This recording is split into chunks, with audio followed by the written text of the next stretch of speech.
And we are live. What's up, beasties? Howdy. Hey, everybody.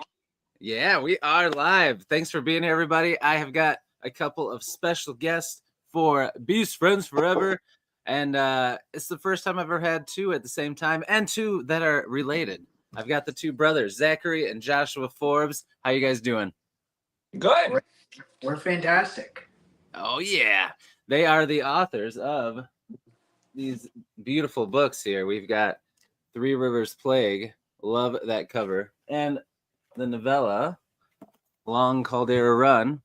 And another book, book 2 of this that I do not have yet, but I need to remedy that because that's another great looking cover. But yeah, I'm excited to have you guys on. Let me shout out a couple people in the chat that are in here already. So Richard Halliday, thanks for being here. Appreciate it. Yeah, I know Richard. Yeah, Richard's cool. Grimfell's here. Grimfell is a rock star. He makes some awesome music, and he's a big reader, big supporter of indie authors and content creators. Thanks for being here, Grimfell. Timothy Wolf, what's up? Happy Saturday. Thanks for being here. And John Douglas is in here. Saturday nights. Nah, we do it early, man. So you can go rock out on your Saturday night. Yeah, you can do both. That's right. And Mr. Rosario is here. Or no, I always say Rosario. It's Roro Surrey. Sorry, man. I don't know why. I don't know why I always say Rosario. But thanks for being here, man. All right. So I think this actually might be my first daytime one I've done. So that's pretty cool. You guys are a lot of first. First, more than one author at once, and first time doing it during the daytime. Yeah, that's we'll take it. I know, right? John is a nurse, so that's true. You do nights, days, 12-hour shifts. Your schedule's all messed up. That's true. Thanks for being here, man. All right, so first I want to say, since there's two of you, there's probably gonna be a lot of times where we all go to talk at the same time or something like that. And if it happens, it's totally fine. It's no big deal. But just know that if it does happen, it's fine. It doesn't. I don't care. Okay. I was about to say that myself. I was going to say, I feel like we're going to trip over each other a few times. It's going to happen, but it's all right. We'll get through it. So first up, I just want to give you guys the floor. Why don't you just introduce yourselves and then tell us from your own words about your book, and then we'll dive into your journey to writing it and all that stuff. But just do a quick intro and tell us what your book's about. All right. You want to go first? I'll go first. I'll take the first slot. Okay. So I'm Zachary Forbes. I'm one of two Forbes brothers. We usually put both our names, Zachary and Joshua, and then Forbes underneath it because it looks nice, formatted really well. But we kind of started writing a few years back when I was in college, and it turned into a thing. We write post-apocalyptic fiction. That's our main series. So Three Rivers Plague is the first book in that. That's our flagship series called Continuum. We wrote the second one to that. We're working on book 3. We got the novella Prequel, which is a different genre, but we wanted to tie it in because we really like that character. Outside of writing, right now I'm a licensed realtor in Florida. That's kind of how I try to make money. Doesn't always work, but it's what I try to do. Mm-hmm. I live in Bradenton. Joshua lives down a little further south of me. But we are brothers, blood related. I'm the older one. And we got our own little process going on here. It's a little unique, but we write together. Sometimes we'll split off and write something ourselves. I wrote this book myself. It's called Slip Space Terranolius. It's like a sci-fi space opera story. Just found some time to do that last year in between writing Continuum books. And so I said, let's go for it. And now we've got that book and then 3 books we've published together. So it's been a journey, but it's fun. Fun time. That's awesome, man. Very cool. Joshua, you're up, man. Well, as he said, I'm Joshua Forbes. I'm a little south of him in Cape Coral. I was actually the one who first started writing these books, and I showed him the early draft of a chapter, and he liked it enough to say it might be possible. As for work, I just kind of take some odd jobs around here. I've done AC units and all kinds of stuff. Yeah, that's about it. Very cool. All right, awesome. We had a couple other people pop in. JC and Byrne is here. How's it going? Good to see you, Joe. He's pretty awesome. Have you guys chatted with him at all? Yeah, I've talked to him on Twitter. He's a great guy. I love his books too. Oh, heck yeah. love them. They're awesome. All right, so I want to dive into a lot of stuff about the book and your guys' journey. But first, I do want you guys to tell me a little bit about how the cover design went, because this cover is freaking awesome. How did that go? How did the process go for that? Oh, well, we've got a cover artist that we always go back to. His name is J. Caleb Designs. Okay. I know there's a few other authors that use him, but he's somebody that we found. I think he was recommended to us in Discord, in a Discord server. So we looked up his website, and his whole thing is like badass book covers. That's his tagline. And so we were like, pretty awesome. we kind of want that. And so Josh and I brainstormed and tried to picture, well, what's a good visualization of like our story. And so that cover is on top of Mount Washington, overlooking Pittsburgh, the city of Pittsburgh. Nice. And it's got a little bit of like a sci-fi twist to it. So, when we asked Jay Caleb, we didn't give him a sketch or anything. We just told him like, this is kind of what we're picturing. It's a little bit sci-fi, but it's set in the 80s. So it's like a techie 80s Pittsburgh. And he gave us this landscape with like towers that kind of look like the Space Needle, and like it's the landscape of Pittsburgh, but it's green and sparky, and it really kind of gives off that alternate history vibe. And it's a horror book, right? It's a zombie apocalypse. So Awesome.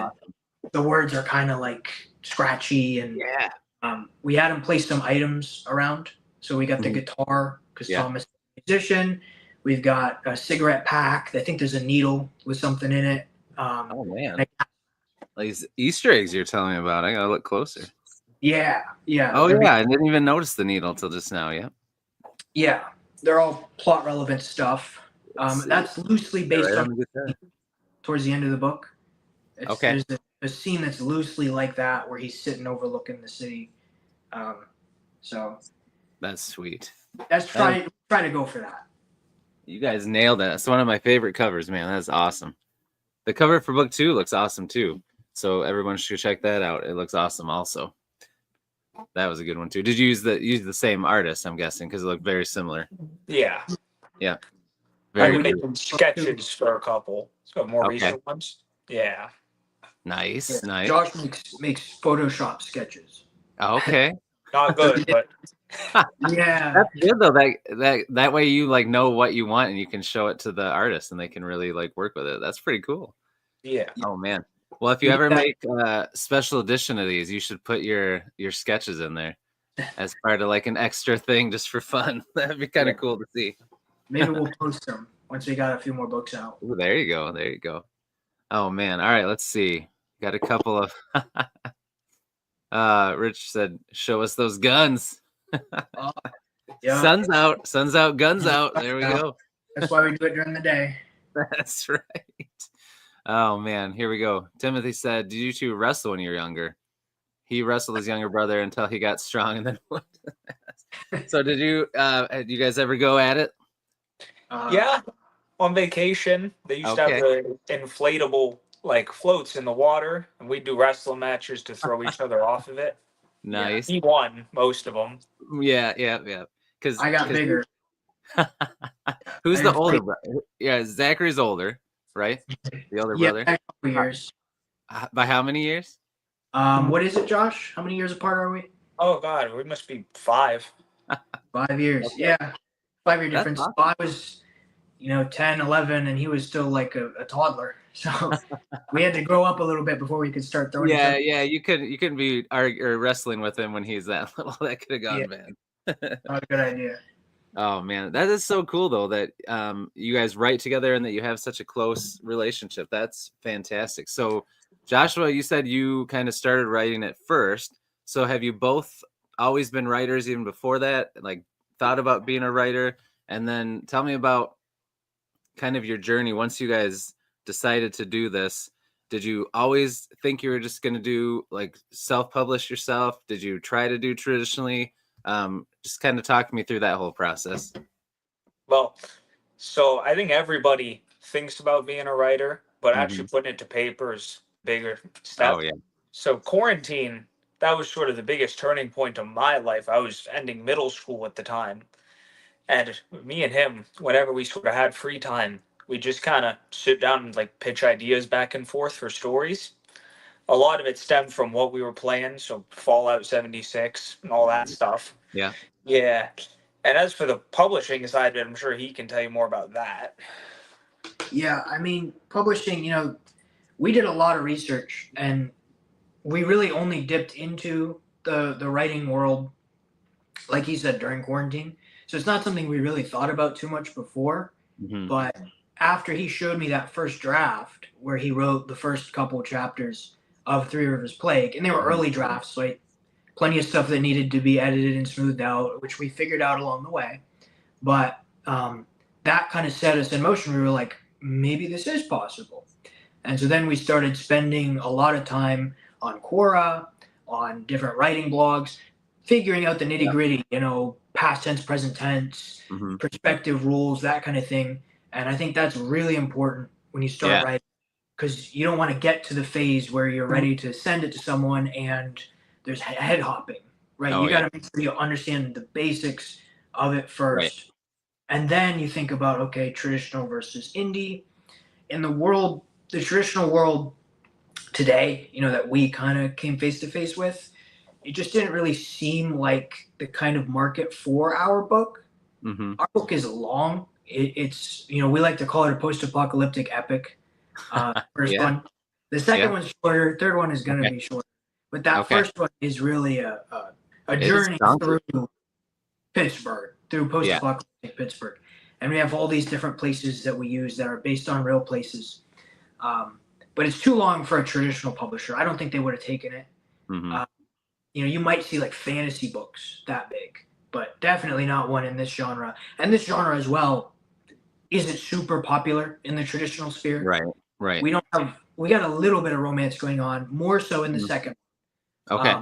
So it's not particularly spicy. It's not romantic-y. It's not something you could put on the front shelf in Barnes & Noble and it bring in a lot of readers. So we let's do what we want to do. Yeah.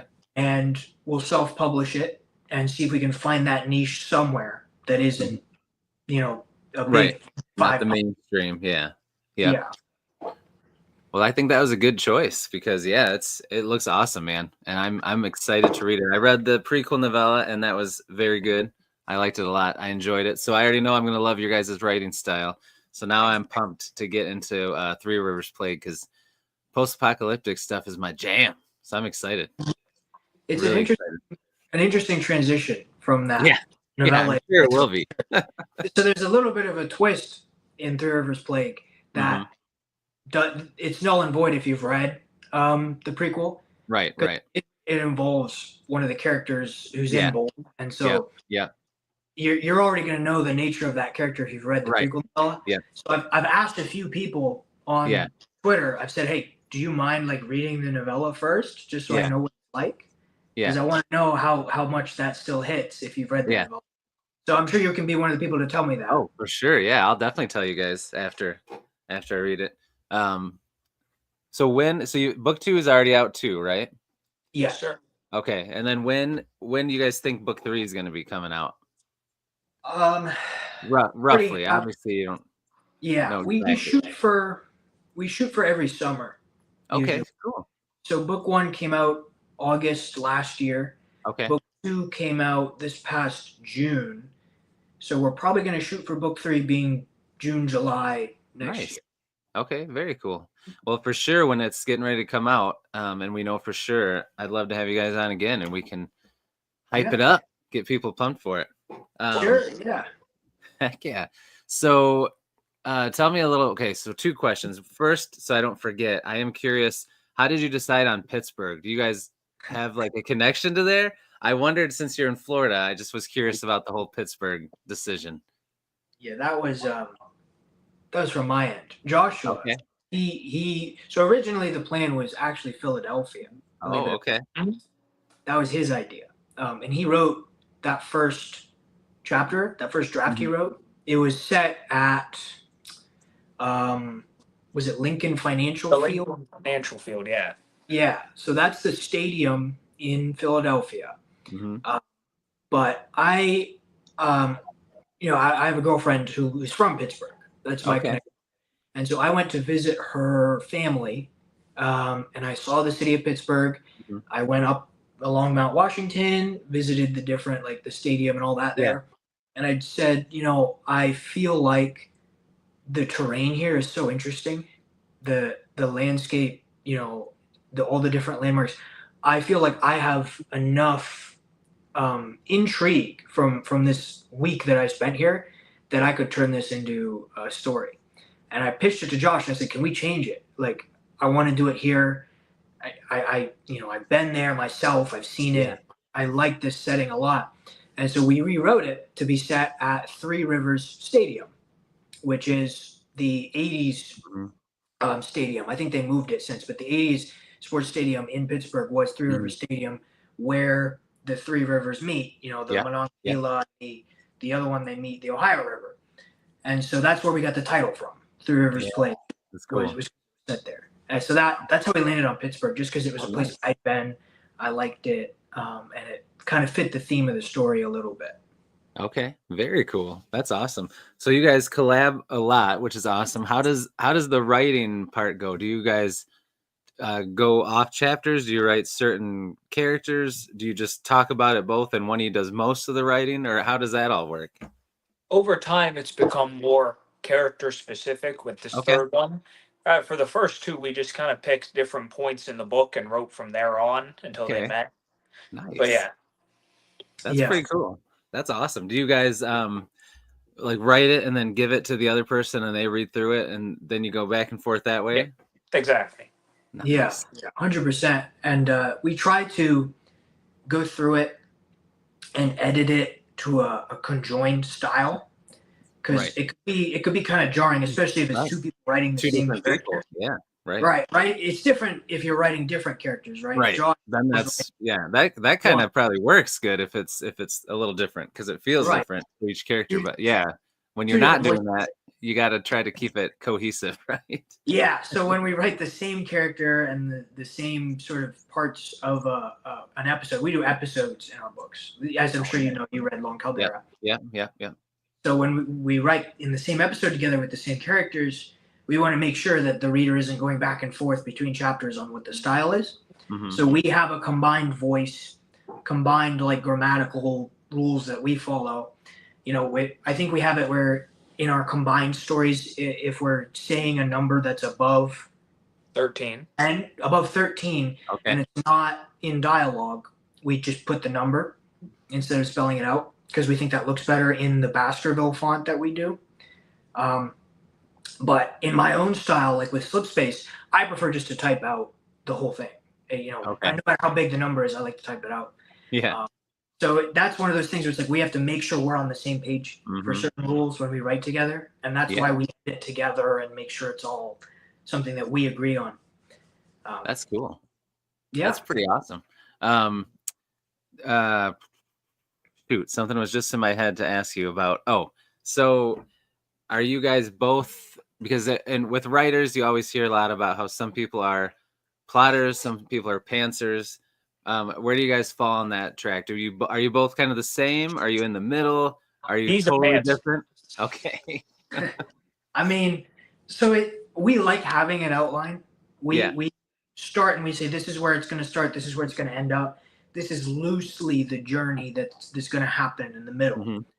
But when we actually write, especially for me, I like to see what the characters do. I'm a very character-centric writer. Josh is as well. We like to stay true more to the personalities of the characters we write versus trying to make a plot happen. If we're halfway through a chapter and we're in a situation where we were intending for one thing to happen, but then we realized Kennedy would probably say something else or do something else. Okay. We go with that. We're like, okay, okay, Kennedy's going to do this because that's who he is. That's what he would do. And we Right. change the chapter and then see where that takes us. And usually we end up with a better story because that's what the reader is investing in. You know, they're putting their eyes in this character's head. They Right. got to be on the same page as him. He's got to be believable before anything else. That's the number one thing. Yeah, I think that's good. Because I do think it's good to have a mix like that, because you do need some kind of outline structure, right, to know where you want the story to go and all that stuff. But then it's nice to be able to switch it up and have that freedom to switch things up if you need to change anything. So I think that's a good combination.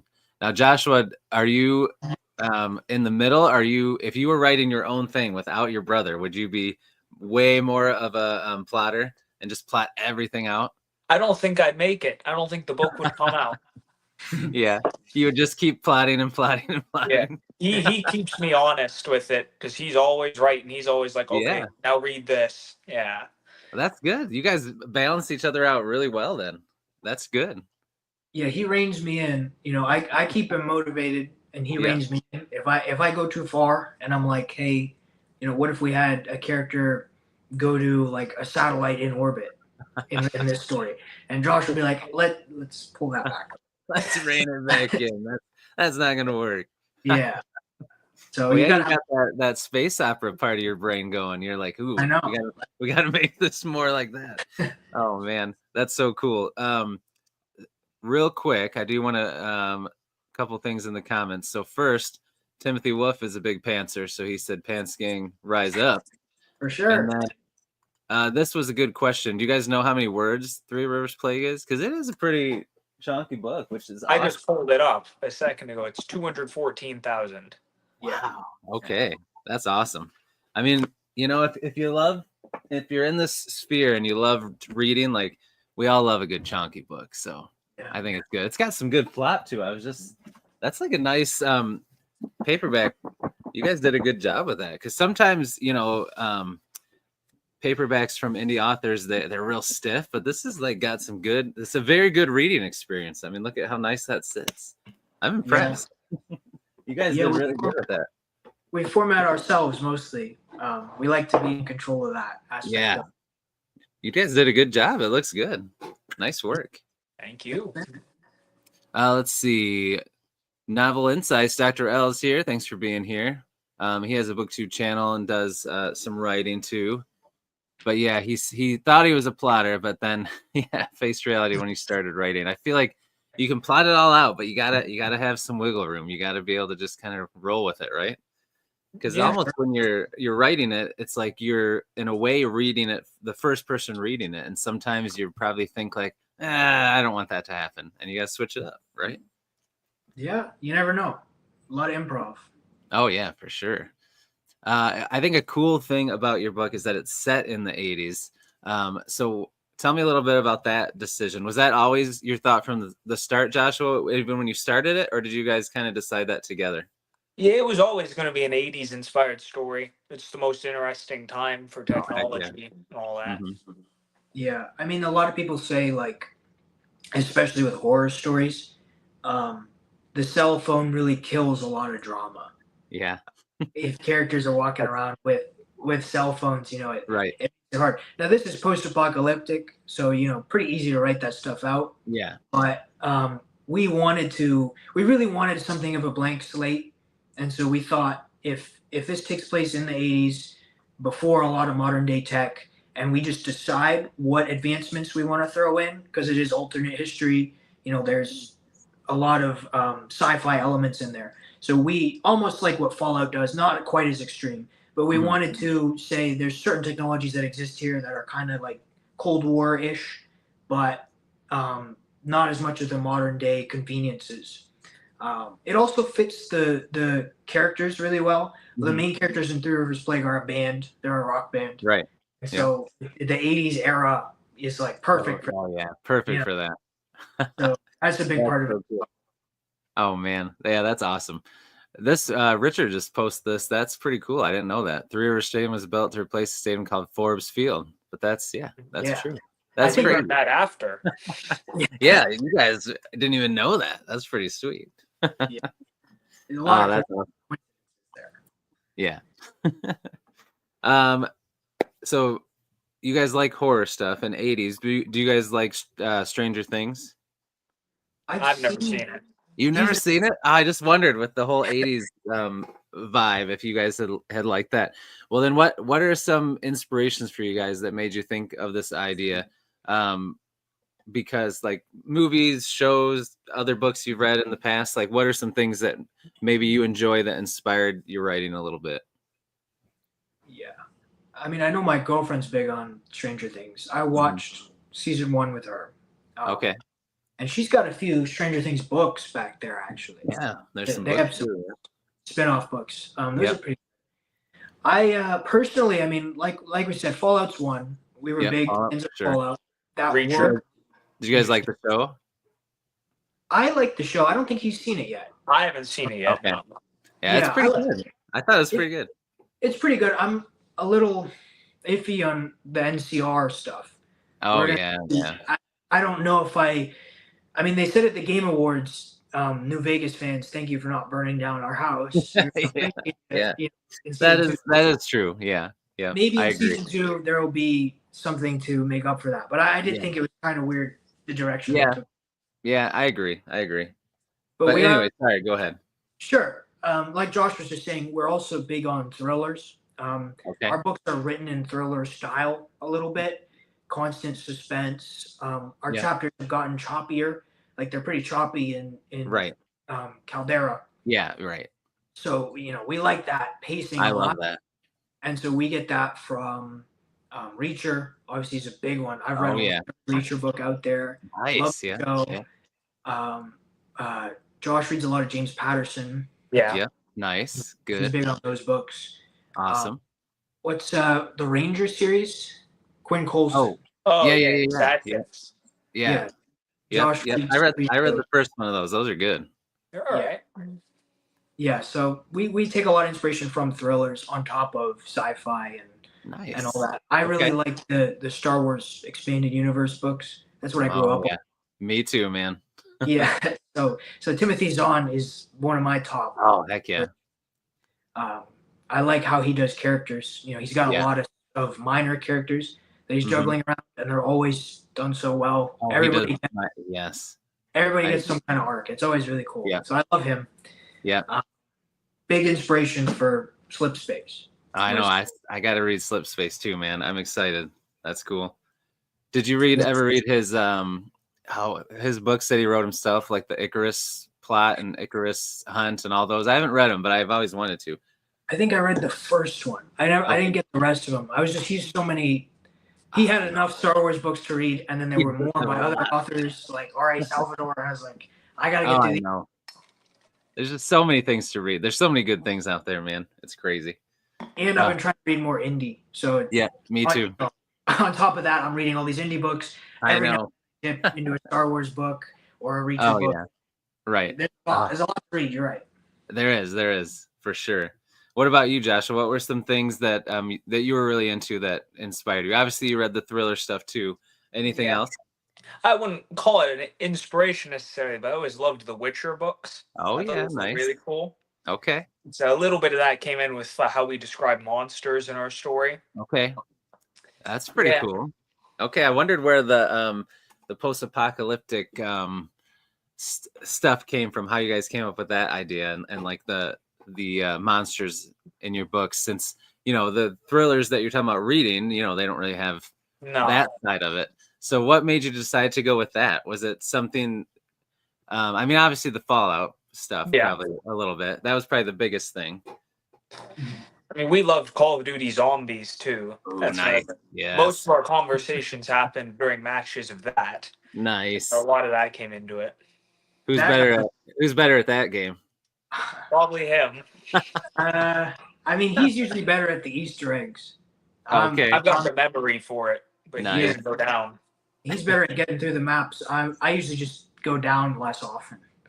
I don't die as much, but the plots in those games are off the walls like crazy. We were like, let's do a sort of 80s espionage-ish zombie story, but not quite the mystical stuff that's going on here. So Yeah. we I like Walking Dead. Oh I yeah, me finished too. I finished the whole Walking Dead series and a couple of the spin-offs. Mhm.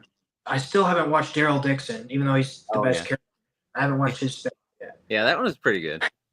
But I watched The Ones Who Live, Mhm. and I finished all 11 seasons.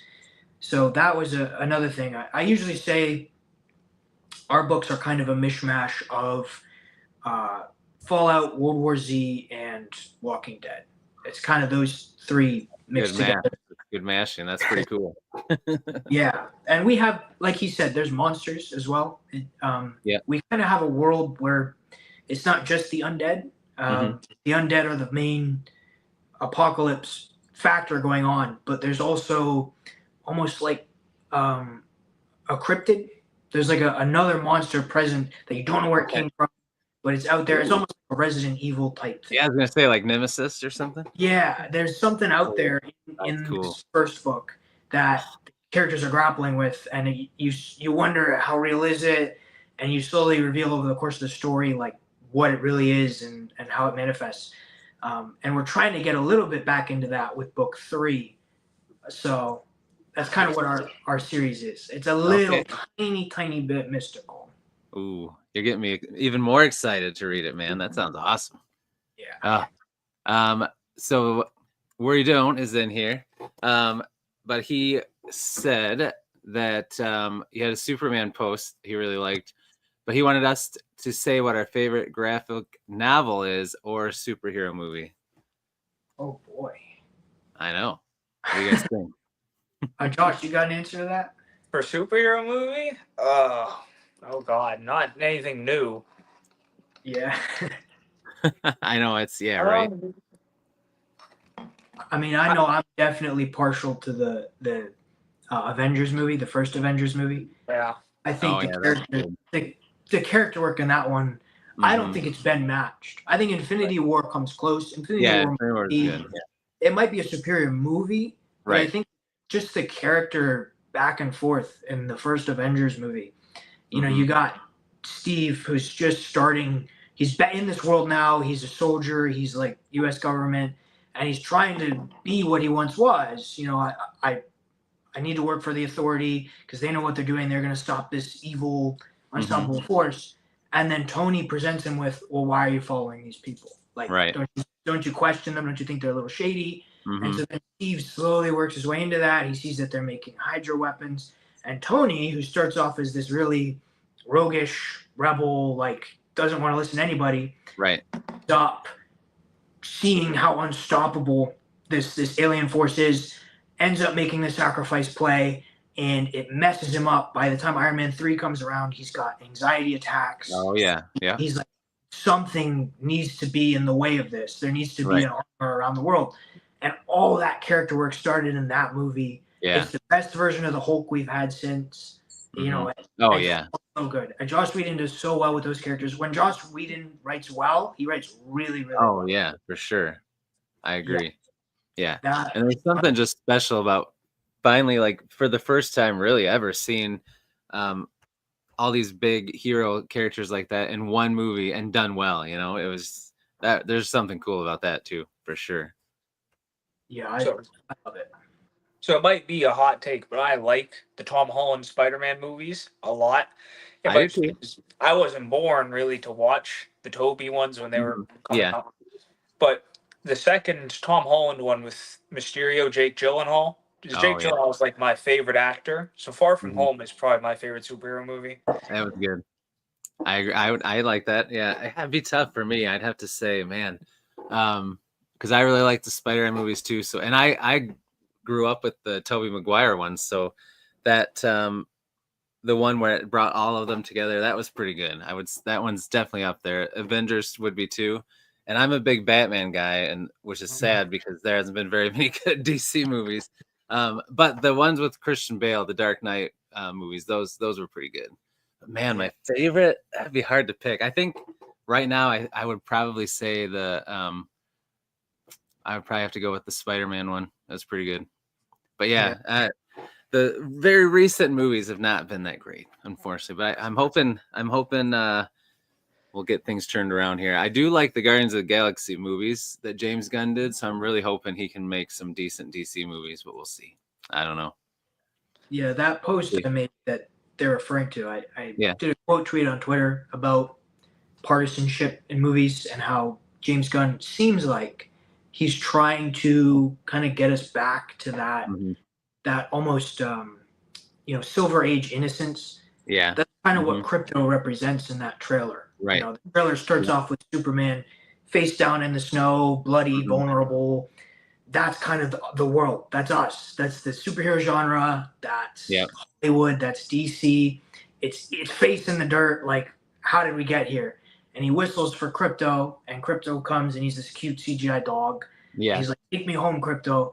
And that's that Silver Age innocence coming back for us. That's pretty good. Yeah. We're gonna take you home, and hopefully we can get back to that place we were at.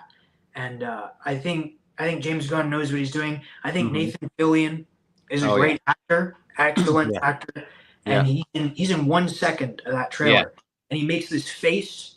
Oh yeah, He makes this face, and that face tells you so much about the narrative. This guy he's not universally good.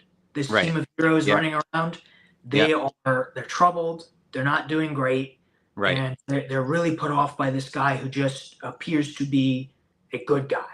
Yeah, they don't understand him. That's not them.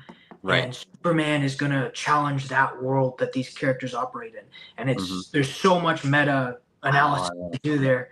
I'm really interested to see how this movie goes, because I think it's going to whether DC can continue as this blockbuster franchise, or if it's just going to be Batman movies. Right. Future. Right. Yeah, it's going to be very interesting for sure. And yeah, I'm going to have to look that comment up, because that's a really good take. Like, everything you said, it's so true. When I watched the trailer, that's very well put, my friend. I like that. Yeah, I'm really excited. I'm hoping it ends up being pretty good. E.L. Montague just popped in, another awesome author. What's up? Thanks for being here. Richard wants to know, Zachary, what are your favorite top 3 Reacher books? Oof. There's a lot to choose from. When they ask my favorite, the favorite's usually an easy answer. I always say it's the 6th one, Without Fail. That one is where Reacher that's the first appearance of Neely in the books. She was in the first season of the show, but she didn't appear until the 6th book. And it's about Reacher essentially getting asked a favor from a Secret Service woman who was seeing his brother before his brother passed away. And she says, "We've been getting threatening letters to the vice president, and we haven't sent them to him yet, but essentially someone is targeting the vice president.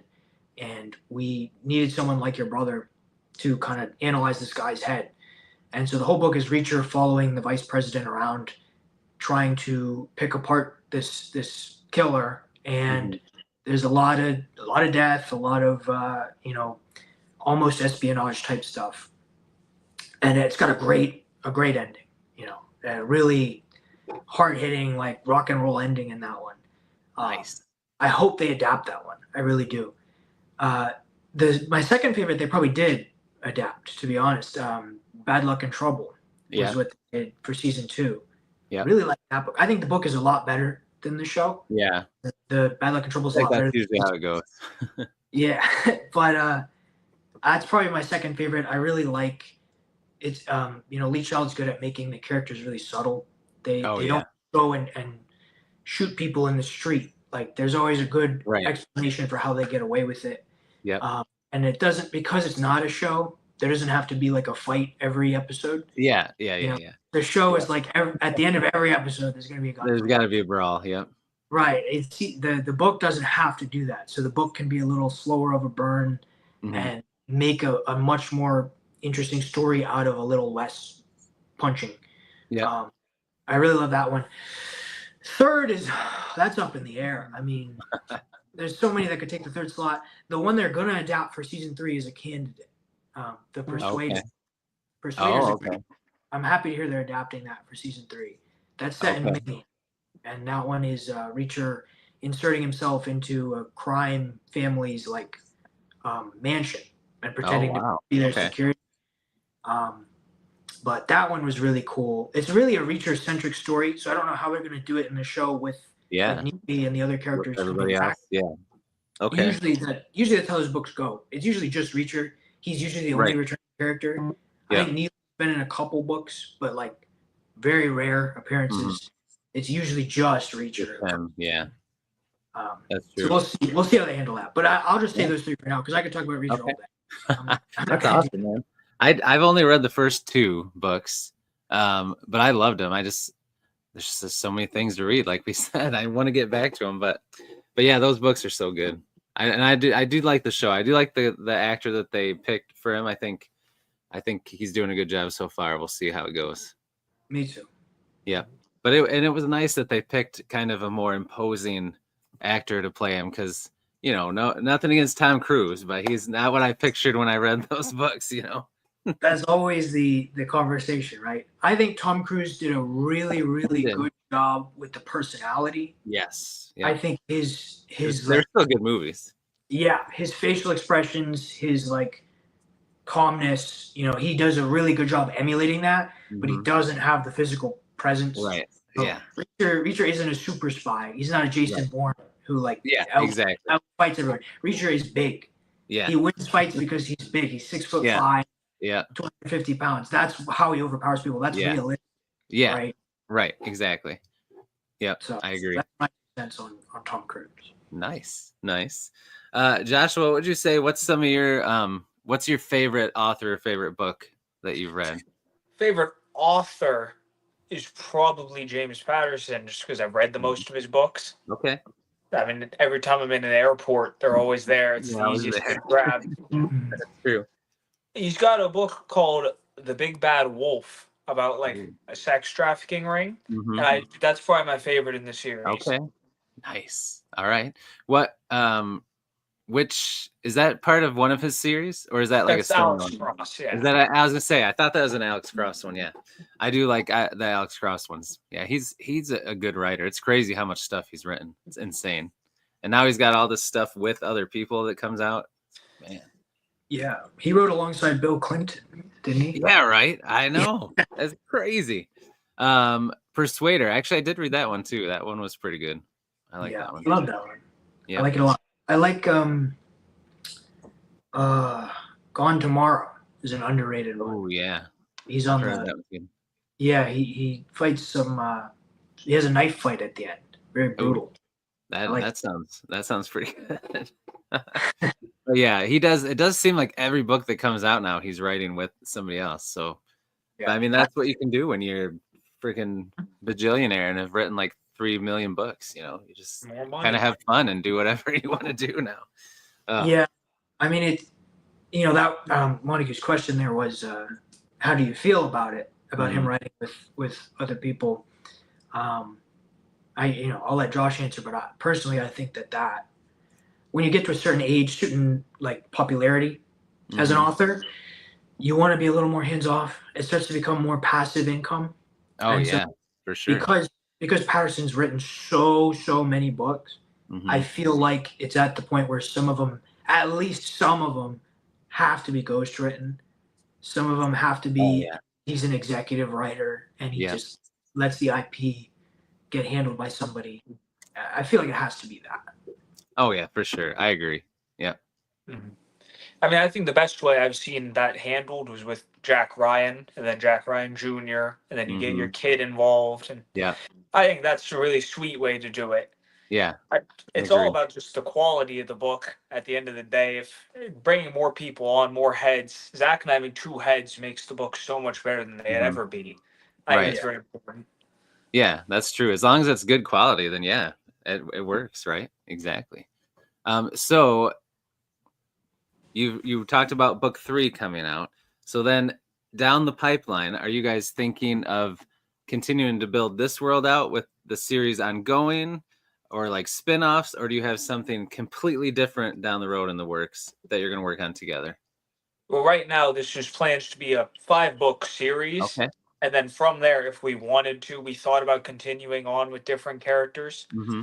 But in terms of Thomas's journey, it's going to be a 5-book Okay. series. Nice. Yeah. Very cool. Okay. Yeah. That's the plan. We have a loose idea of big picture, like where do we go after that. Mm-hmm. I think we're probably going to give more attention to the prequel world that we set up Nice. with Long Okay. Caldera Run. Yeah. Long Caldera Run, I think the beauty in that is that it can exist on its own as just a here's what happened before story. Right. Yeah. It already sets the tone for where they end up in Three Rivers. Yes. But there's also so much that could happen in between. Oh yeah. You could do a lot with that. We could tell it like the Star Wars prequels, where it's it ends in tragedy. This is how the world gets there, brick by brick. This is how the stability of this world falls apart, and then just hit with the finale, like the day the apocalypse happens is the final. Yeah, that would be cool. But that's a ways out. We want to finish Continuum first. We want to write at least these 5. Right. If get his story. If people really like it, if there's still readers, maybe we'll write further down the line, have an aged up cast and continue from there. But that's all speculation. Okay.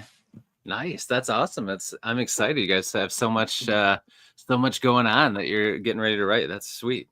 And then you've got your Slip Space book. So what are your plans for that going forward? Slip Space is interesting. This, believe it or not, this was the hardest book I've written so far. Okay. Just because it takes so much tapping into like creativity, and which is funny to say that that's difficult as an author, but the books we write are somewhat grounded. Right. Long Caldera Run is by far the most grounded. Yeah. But even our zombie apocalypse stories, like it exists on Earth. It follows the laws of physics that exist in the real world. There's zombies and there's cryptids, but it's a gun is a gun. Right. Glock 45 is Glock 45, right? Right. Pittsburgh bathroom is a Pittsburgh bathroom. You don't have to invent stuff, invent culture, invent rules. Yeah, that's true. Yeah. So writing Slip Space, it was so much like I want to describe a weapon this guy's holding, and I have to say, well, what's the manufacturing company? What's the caliber ammo? How does it cycle? And all this stuff you're starting from scratch. You don't get to have none of it exists, right? Right. I don't get to say this is a Glock weapon, but it's in the future. No, this is hundreds of years in the future, different planets, not even Earth-based. It is essentially as removed as a Star Wars book, pretty much. So it's hard to come up with that, and so I did the process. I wrote this book, edited the hell out of it, and made it into what it is. I'm very proud of it. I really like the story. It's gotten great reviews so far. It's in SPSFC, the sci-fi competition. Yeah. My judge for this book just gave it 5 stars on Goodreads. So nice. Congrats, man. That's awesome. I'm loving the attention it's getting. I think people really like it, but it is another side of me that I have to tap into to write these books. And so writing a sequel to this would be, I'd have to get in that world again. And right now I am so engrossed in our Continuum series that I want to stay there. I want to write in the real world and make this series happen. And then maybe I can drift off into the other one and get back to this one again. So this is a little bit on the back burner for now. Okay. That's cool though, man. But yeah, I could see that. That's hard to switch gears that much because it is completely different for sure. Joshua, what about you? Is there anything that you think you want to write on your own down the road, or is all your plans really like in this world that you kind of kicked off and then you and your brother joined up for it? Well, Continuum for now will be the passion project, but I mean, I've always thought about writing detective stories. Nice. The issue there is detective stories start to feel the same after you've read so many of them. It's hard to find something that you can write that this is my story. Yeah, you got to have some kind of twist to it, right? That makes it stand out. Yeah, I've always wanted a premise that sort of like makes the reader like a little uncomfortable when they see it. Okay. They're like, how do I feel about this? I don't know if I like what this guy's motivation is, but okay. And I've spitballed with him a lot of different ideas for stories. He's usually like, no, nobody would read that. I'm like, well, all That's right. what you gotta love having a brother pitching ideas to. He's gonna be brutally honest, right? Yeah. Oh man, that's cool though, man. I think that's I love detective stories, but you're right. Like nowadays, you've seen everything so many times. You got to have something that makes it stand out. So I think you're on the right track for sure. And I mean, being a fantasy reader, like some of my favorite characters are the gray characters where you're not really sure you agree with their motivations, but the character's just so badass you love them anyway. Like that's like very cool. So I think you're on the right track with that. That's awesome. Perfect. So we talked about how you guys like to do Call of Duty, and I'm sure you played all the Fallout games, of course, because you guys love that. But what are some other games that you guys love, and what system do you guys have? We're PlayStation boys. We're a PlayStation family. Nice, me too. I mean, me especially. I grew up on Jack and Daxter and like Crash Bandicoot. Those Heck were yeah. Crash Team Racing and stuff, like the PS1 version. Oh yeah, me too. Yeah, that was my childhood. So I stuck with that. Really, really love Uncharted. Yeah, those are awesome.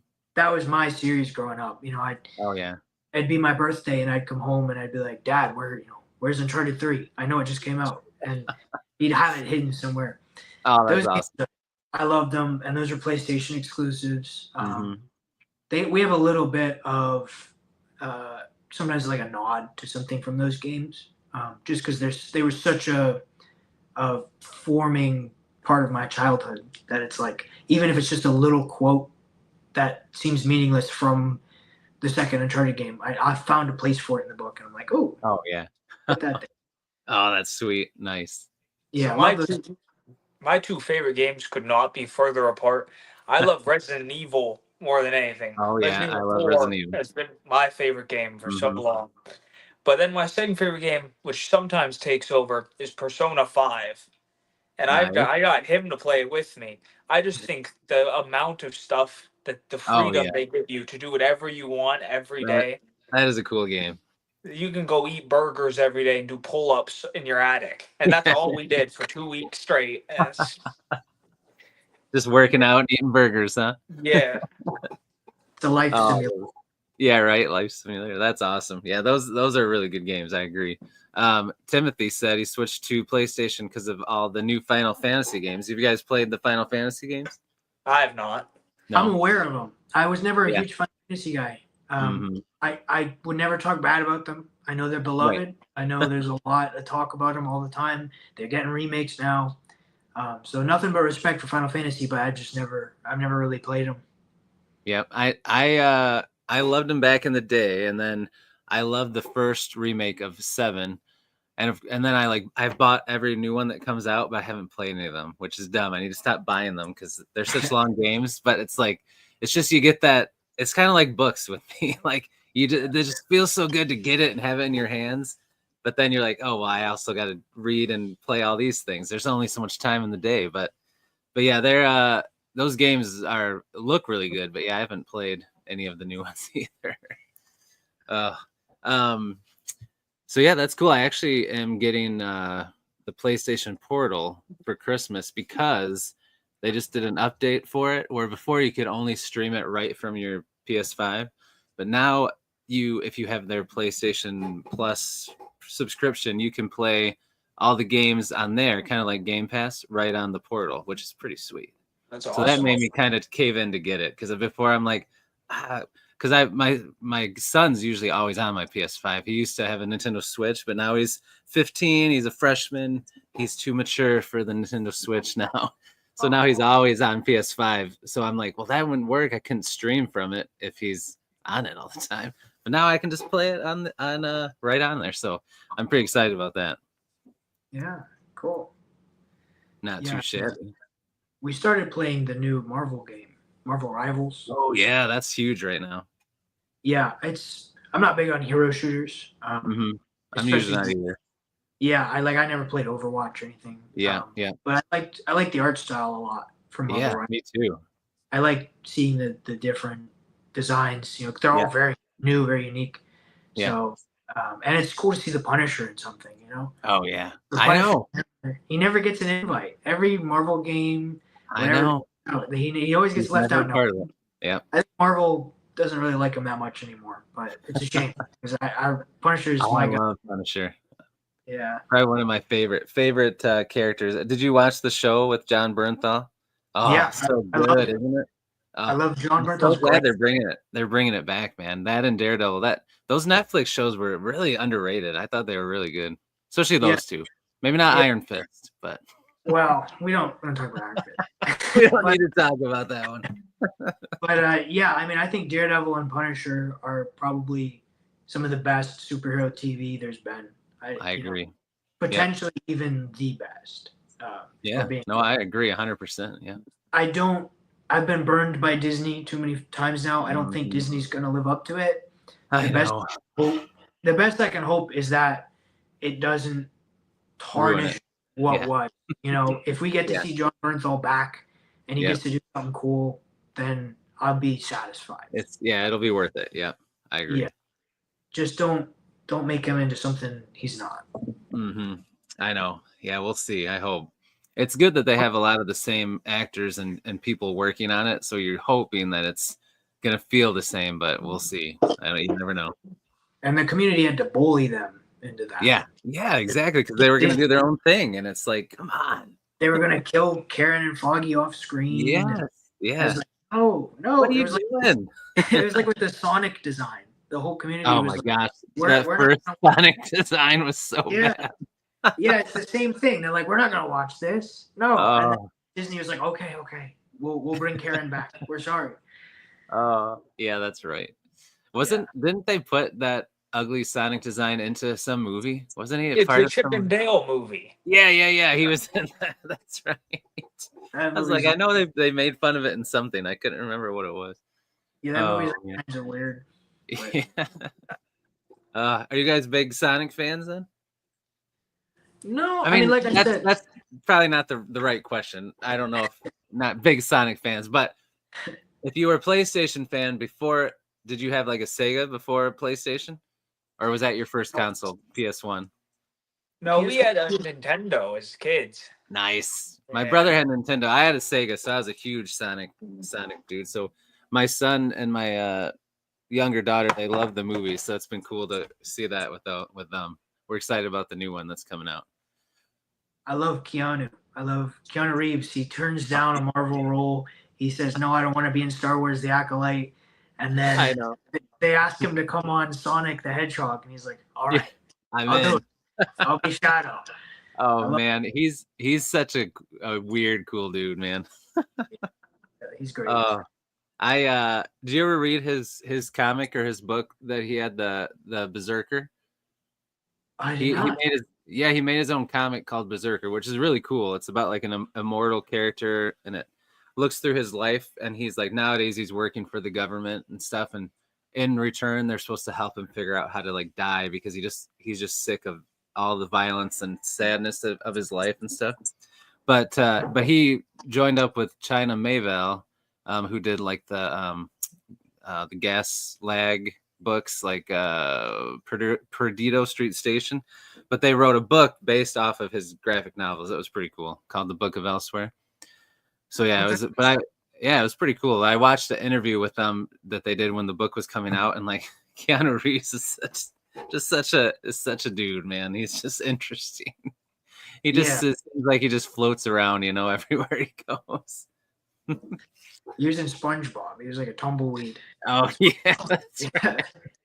Taking those roles, but not the big ones. Yeah, right. Oh man. Oh, that's funny. Let's see. We're coming up to the end. It's already been an hour, guys. This is flying by. That's crazy. I know. Heck yeah, time flies when you're having fun. Let's see. I asked you about what was coming up in the pipeline, because I'm excited about that. So I was curious, because I know you both read. Do you find that it's hard to make time for writing and reading? Do you does it just work out every day, or do you have to be very like specific about finding time for your writing and reading, video games, all the other stuff you like to do? Yeah. I mean, You first. Me first. you got an answer? I'll let you answer first. I do all the Like I'm talking. still thinking. Reading is just that's something that I really have to commit myself to. Mhm. Like when we were in a competition recently judging 20 novellas, and I had Oh to wow. sit down and force myself to like read Mhm. them in order to get through it. Because if I don't do it, I just won't make time for them. Right. Yeah. Yeah, so we had it a little easier because we were sort of it's two of us, 20 Right. books. That's true. But So you can split them. Yeah. yeah, writing is just something that I don't think you can really make time for it. Like whenever you feel like it, you have to do it. Hmm. I get my motivations really late at night. At midnight, I'll scribble something, and Oh then in the wow. morning, Okay. I'll have to look at it and fix it. Okay. I just if I set down a time, say I'm going to write for a Yeah. couple hours each day right here, I don't think I'd do it. I think I'd Right. hate it. Yeah. You don't want to be hate writing. That's right. You got to keep enjoying it. That's true. Yeah, I think I need to install like a desk in my shower, because that You all get all my your thoughts. good ideas in there. It's true. So I mostly read paperbacks, which is unfortunate because I have to read in the shower. Oh And no. so I That bring doesn't them in work here. out good. My girlfriend will see me get up. I'll grab a Diet Coke from the fridge. It's like 9 a.m, and I take Yeah. a paperback book into the shower. I'm like, I'll be out in an hour. And I read in there, and that's kind of my morning routine. Whenever I get up, 7, 8, 9, I go Okay. take a shower. I read a chapter of a book, and I drink a soda or a coffee or something. Nice. That's where I get my reading done. It works multitasking, but now I started writing in there too. So I got my phone, and I get Google Docs on my phone, and I take my phone in there, and I'm just standing there letting the hot water run over me, and I type up the next chapter in our book, and I read over it. Sometimes I'll just go in there, I'll edit. I don't feel like writing today, so in my shower I'm just reading what I wrote yesterday in the shower, and that might as well be my office. Oh man, that's impressive. You need to make sure you have like the top of the line water heaters at wherever you live, because you're gonna run out of hot water real quick, man. That's how I know. Because if I text him like, "Hey, do you want to get on the game?" He'll be like, "Hold on, I'm showering." And I'm like, "Oh, You're so like, I got "Oh, a this couple is gonna be hours a at while." least." Yeah, a couple more hours before I'm ready. Oh man, I mean, they probably do. They make everything nowadays. I bet you could make one of those like suction corner shelf things and just stick it in the behind where the water's not hitting, and just set up your book, put a little spot there to write. There you go. Yeah, I might have to. I know. That's not a bad idea. Oh man. Ryan Skeffington is in here. He said scribble down the inspiration and write when able. That is a good system. I like that, because I mean your ideas are flowing, and especially if it's late at night, like you said, Joshua, it's very likely you might forget about it by morning, So that's smart. Writing during the day. Well, I'm doing my college work right now, Right. so trying to do all of that at the same time. By the time I finish writing my essays for my nutrition classes, I don't want to sit down and write for my book. Yeah, you don't want to write anything after that. Well, that's what are you going into college for? Right now, I'm going to be a business major. Nice. Seems the most reasonable thing to do. Oh yeah, you can use it for everything. That's good. Yeah. Very cool. That's what I got. I graduated UF with that. Yeah. Major in business, minor in history. Okay, nice. I like it a lot. I was a student of history, always reading about wars and stuff like that. But I didn't really foresee a career in it. Right. And so I said, well, let me get the writing. I get to learn about some stuff and write some essays and papers. But I'll get my degree in something more general that I can use elsewhere. So that's what I graduated with. And I took some literary fiction classes. Once we knew we were going to write.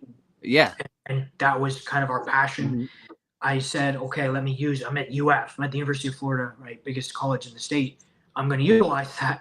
So I took a few classes on writing up there, met some great people, let them read some of the first drafts for Three Rivers Plague. And, that kind of got me started on this journey. Made me realize I wasn't just passionate about it, but I could also be pretty good at it. Man. Well, we both got pretty good pretty quickly just because we set our minds to it and we used the resources we had available to us. That is awesome, dude.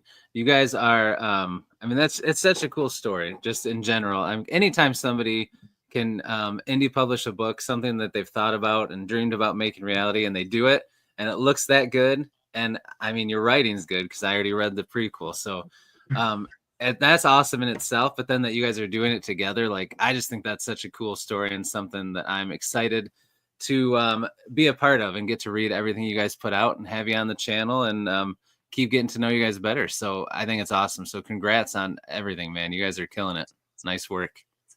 Thanks, man.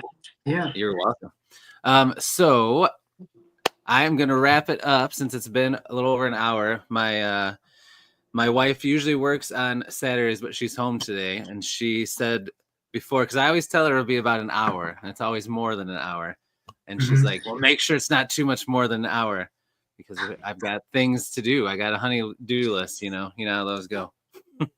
It's almost Christmas, you know? I know. Got to get things ready. Well, yeah, she's having friends over tonight. So the house has got to be like perfect because, heaven forbid they know how we actually live. They have to think that we live in a very sterile environment with kids with nothing anywhere, but luckily while she has them over, me and my kids are going to go out to see a movie and go to Chick-fil-A. So awesome. Perfect. Yeah, I will.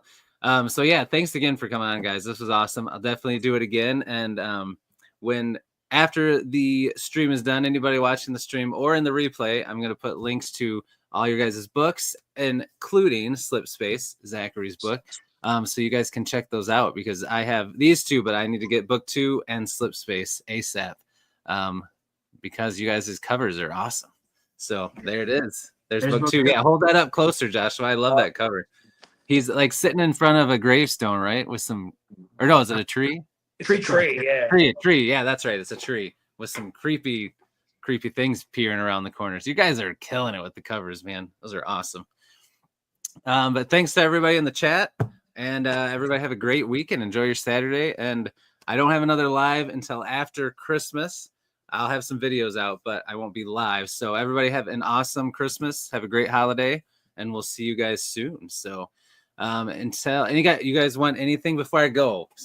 I've only forgot to ask this once, and the author I had actually was like, ooh, can I say something quick?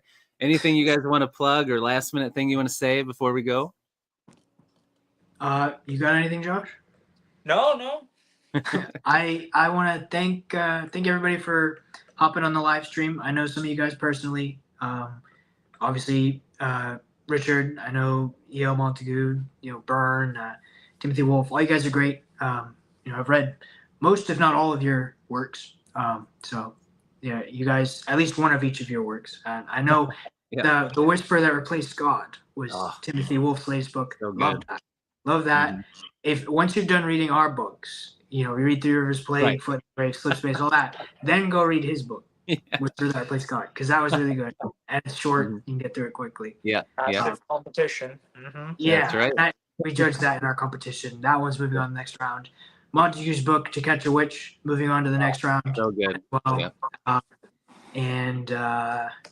so keep in the loop with us. We're gonna post our book cover reveal for book 3 sometime next year when pre-orders are ready. So just keep an eye on our channel. And thank you guys for watching. Awesome. All right. Well, everybody have a great Saturday. Until I see you in the next one, as I always say, devour your TBRs, be brave, be beautiful to one another, and be beastly. We'll see you guys. Enjoy your weekend.